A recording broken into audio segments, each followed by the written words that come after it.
Hello everyone, hope you're all staying healthy. Welcome to my third podcast. Hopefully I'm getting better at this. I'll have three activities for you today, all to do with the eye. The first one, of course, is to watch this podcast. The second one is to annotate a diagram of the eye. It's a very similar format to the one you had the other day on the brain. You do need to annotate that diagram, not just to label it. Say more about that later. The third thing is what I call a hot potato. It's on my website, biologyman.com. Of course, I'm going to share the link to that as well.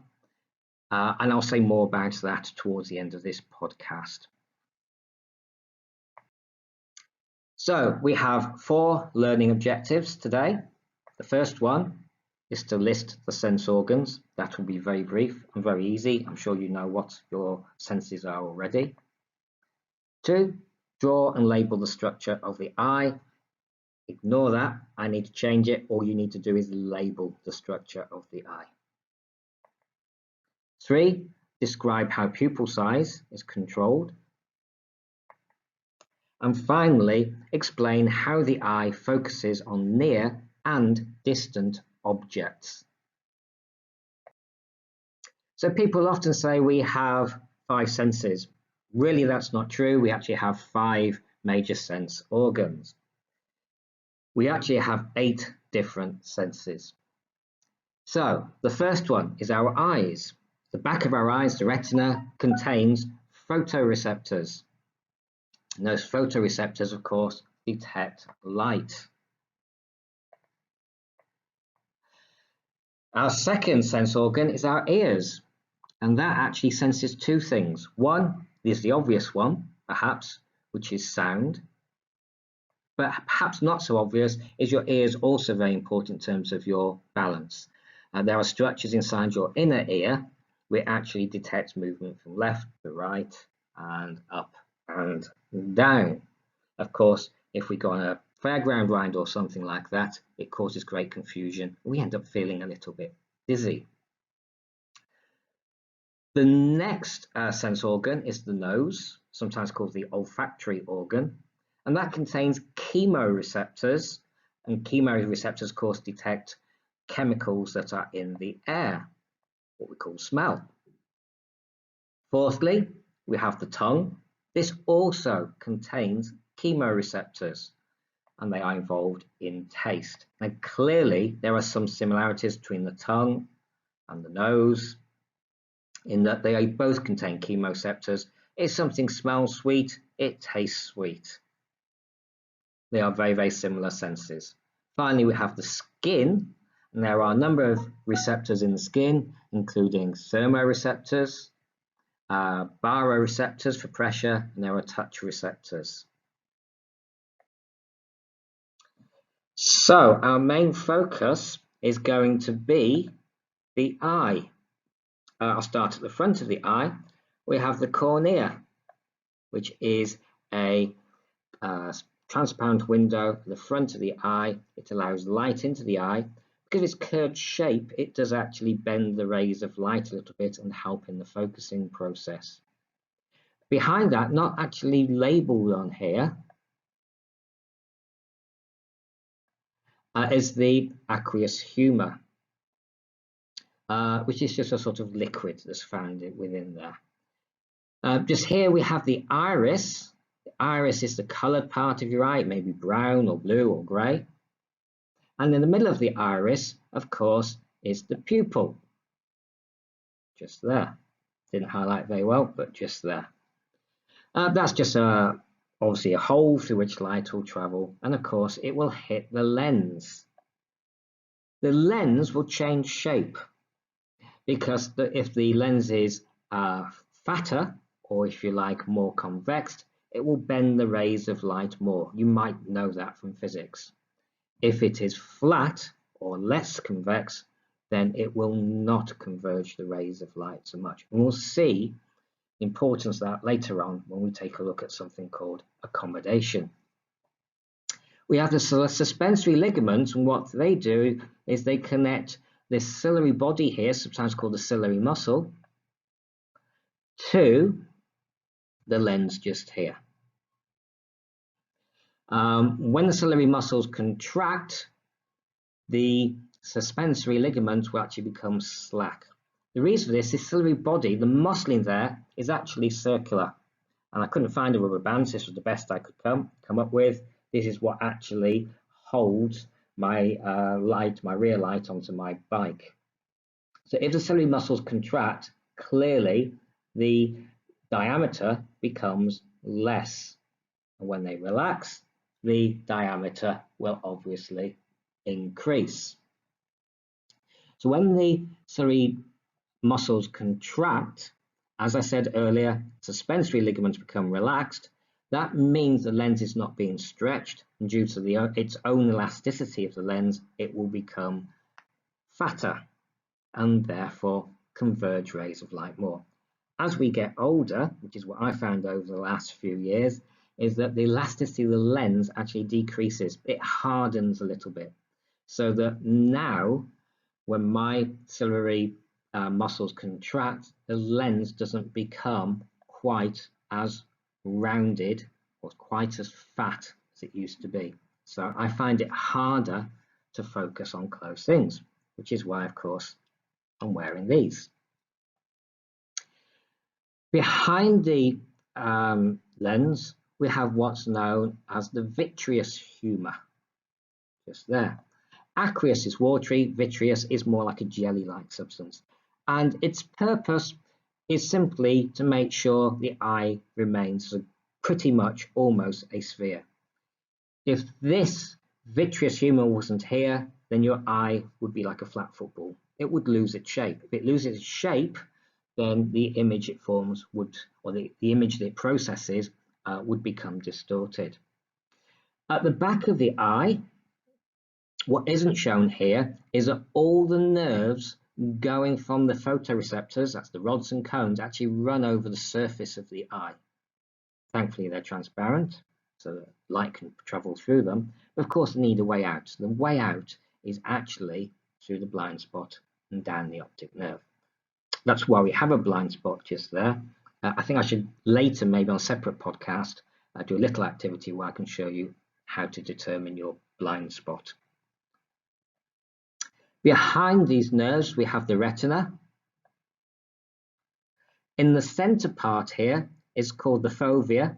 I never use the word fovea centralis. You're never going to come across that in an IGCSE exam, but fovea is useful. That has a high concentration of cones. The cones help us to see in color. They also enable us to see in much greater detail, what we call greater visual acuity, better resolution, so to speak. When we get further away on the retina, we actually have more rods. Now, the advantage of rods is that they're more sensitive to light, which means they enable us to see in the dark much better. The cones, like the fovea just here, they're not so sensitive to light, so they're not so good for night vision. That's why at night we find it difficult to distinguish colours. We might see objects, but we can't distinguish the colours. Behind the retina is something I would always call the black choroid. Here they've just got it labelled as the choroid. The black choroid is a black layer. Now you might wonder why this black layer is so important. It's important because if the back of the eye was white, like the sclera, the white of your eyes, when light entered through here, it would just bounce about all over the place. And all you would see would be a sort of white light. You wouldn't be able to make any sense of the things that you are looking at. So what the black choroid does, it absorbs that light. It stops internal reflection. So we have the control of pupil size. You're probably all aware that when you're in dim light, your pupils are large, and when you're in bright light, your pupils are small. And it's all determined by the iris around your pupil just here, because your iris is actually made up of muscles, two types of muscles. Obviously, when we look at pupil size, we sometimes make use of this. If we want a romantic dinner, we tend to have a candlelit dinner. Why?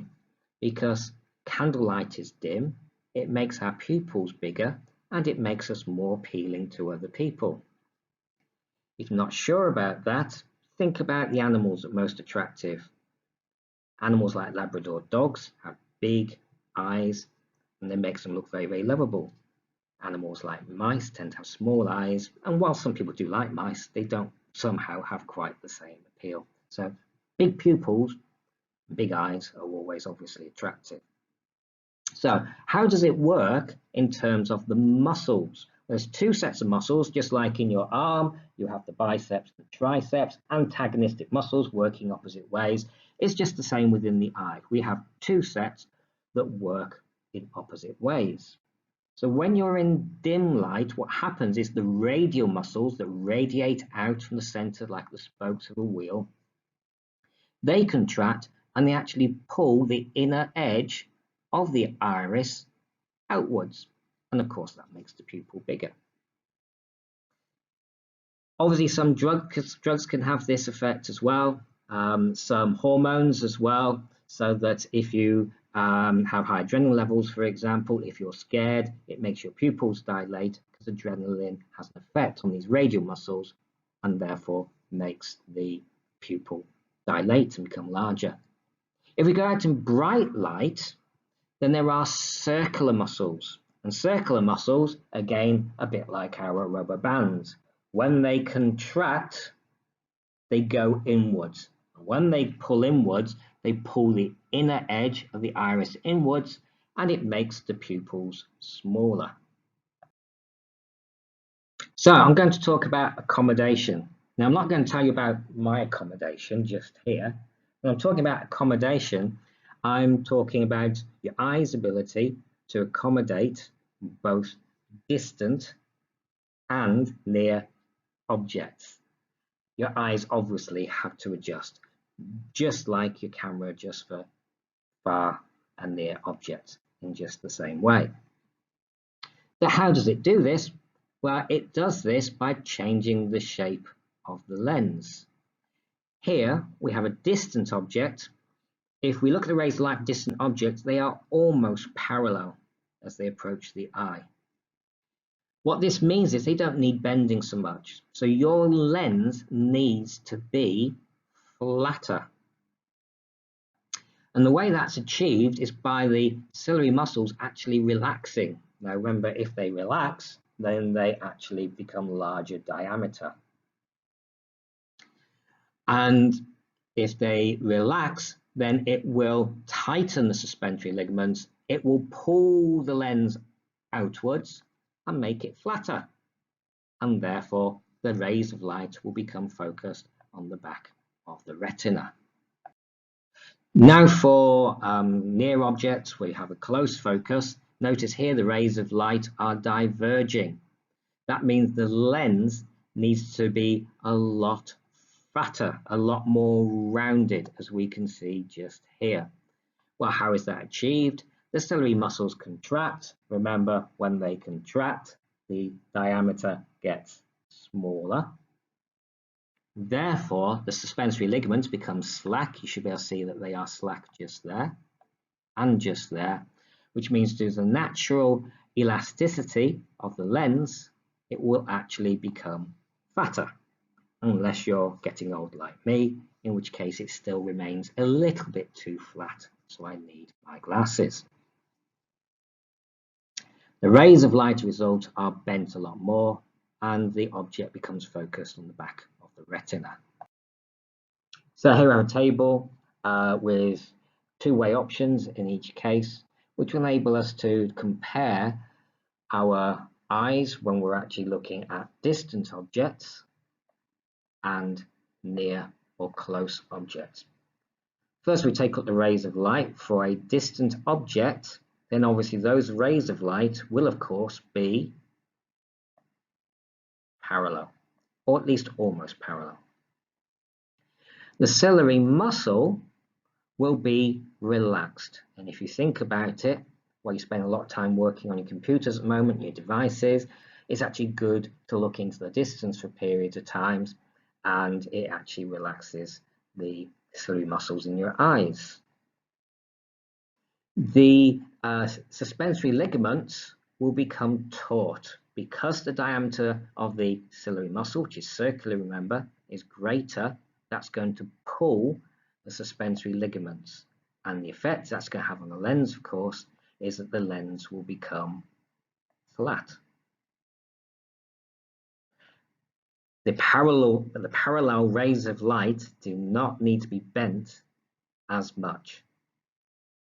If we take a look at a near object, the rays of light are, of course, diverging.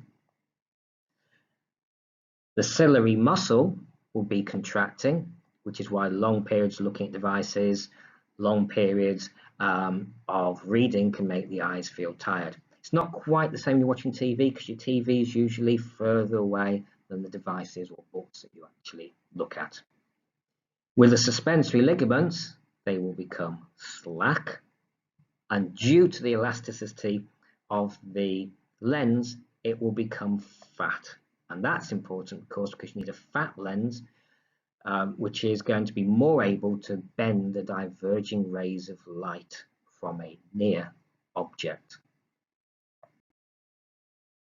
So what are your tasks for today? Well, the first thing, normally what I would do if we were in the classroom, I would actually draw a wonderful diagram on my whiteboard, and I would show you how to draw it. Obviously, that's not really possible now, so I'm actually giving you the diagram of the eye. However, what you need to do is to label that eye. So on Firefly, there is a worksheet that I'm sharing with you. It gives you instructions on how you actually use certain features of Adobe Reader to actually insert text. What the sheet asks you to do is to annotate the diagram. When I asked people to do this with the brain, several pupils just labeled the brain. To annotate means to add notes. So don't just say what the part is, say what its function is. How does it work? What does it do? Say a bit more than simply what it is. The second thing is, if you follow this link, and you won't be able to do it from the video just here, but I will give you the link on Firefly. Also, if you actually have a look at the PowerPoint version of this, which is embedded into Firefly, you can probably click it from there as well. What that will take you is to a page on my own website, and on there you have to go quite some way down. So there's quite a large section of work on there. Down towards the bottom there will be some flash media. Now when I tried this earlier, it didn't work, and I think the reason why it doesn't work is because Google Chrome no longer supports flash media. But when I copied and pasted this same address into Edge, I found that as long as I tapped on it, clicked on it, then in fact the flash media would work. So I certainly like you to try that. I have no idea whether it works on Safari or whether it works on any other browser, Firefox or whatever. I really don't know. Finally, the final task is I have a hot potato for you. So what is a hot potato? Well, a hot potato in this instance is actually closed procedure. So I will give you the link on Firefly. On that link, it will take you to a page on my website, and there will be something that looks very much like this. So when you get to this, you've got some text. If you click on one of these bits, there's a drop-down list of 30 words. It's quite a long list, and you have to choose from that 30 words. The little bit of a challenge here, because we all like a bit of a challenge, is that I put a time limit on it of 8 minutes. So you need to read through this, select all the words within 8 minutes. If you don't finish it with 8 minutes, you just need to refresh the page and keep on trying. Because you've read the first bits and you've worked out the first bits, you should get quicker and quicker each time. And hopefully, after 2 or 3 attempts, maybe some of you, the clever ones amongst you, might do it first go, but hopefully after 2 or 3 attempts, all of you will have found the correct answers just here. It will give you a score at the end as a percentage. So obviously if it's not 100%, you do it again and you keep on doing it again until you get them all right. When you finish, your final task is to copy this into your notes. Now, you're not going to be able to just copy and paste. I'm afraid you're going to have to get a good old-fashioned pen and you're going to have to write it out in your books. Do have fun and send me an email or contact me whatever way you want if you have any questions or concerns. Stay curious, stay healthy. Bye.